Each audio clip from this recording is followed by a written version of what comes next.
Fed, it's more than banking, it's making a difference. And this October, it's important to review ways to protect yourself online. Today, we're joined by Toby King to talk more about how to make sure that you're secure when the online world can be so spooky, especially this time of year.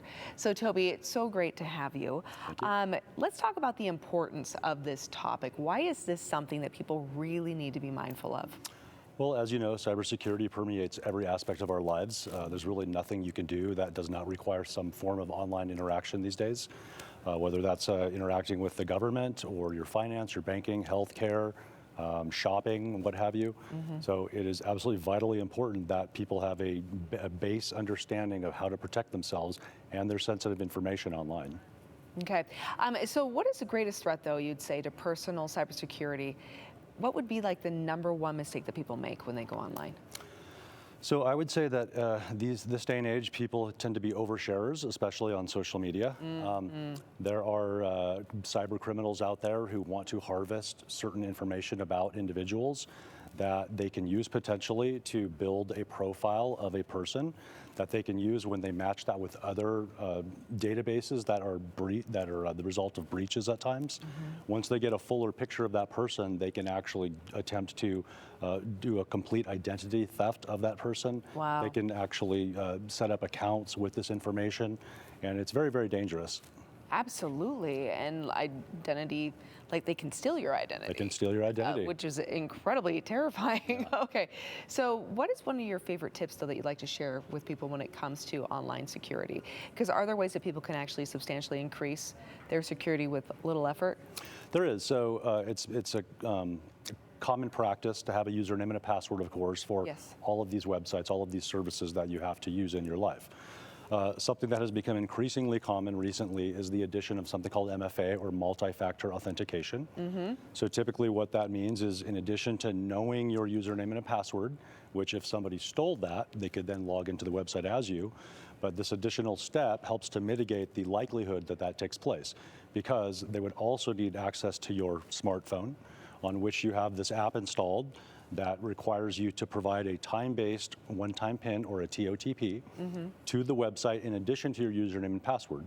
So what that means is that even if somebody steals your credentials, unless they have access to your phone, they're still not going to be able to access your accounts. Okay, great. Yeah, and I think we see a lot of financial institutions doing that. Absolutely. Quite a bit. If you do any online banking, you're probably familiar.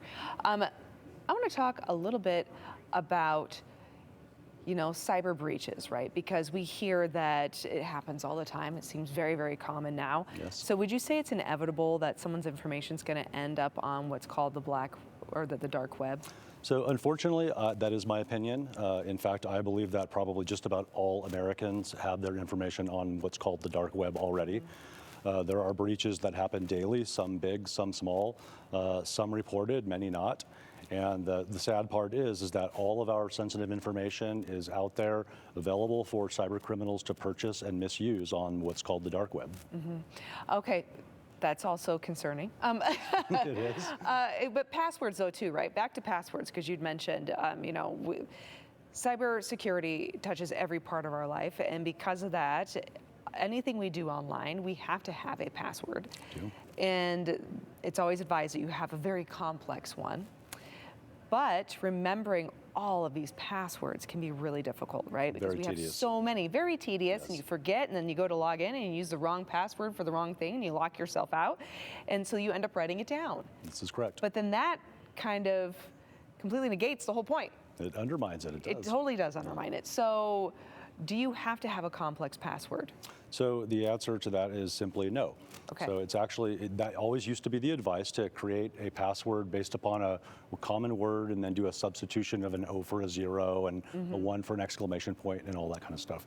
And nowadays, what is really recommended is to have a longer passphrase instead of a password. Got it. So as an example, something that I used to provide in some lectures I did at the Osher Institute at Boise State was that instead of taking the word, for example, Broncos, Boise State Broncos, and doing substitutions and making it very complex, it would be much better to actually just spell out as a standard sentence exactly who chose blue turf, question mark, with the spaces between it. And the reason for that is, for one thing, it's not a common expression. And for another thing, it's very long. So the way that passwords typically are stolen is you don't have someone actually actively sitting at a keyboard trying to crack it. There are these programs that essentially run, and they can iterate through the entire dictionary and common expressions and sentences, literature, in a matter of seconds with the amount of computing power that's available these days.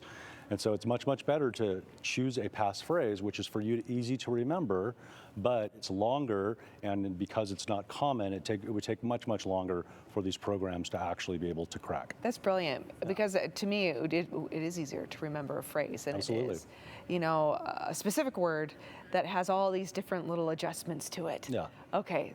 That's awesome. Yeah. I love that. Great advice. Thank you, Toby. Okay. You're welcome. And we've been told to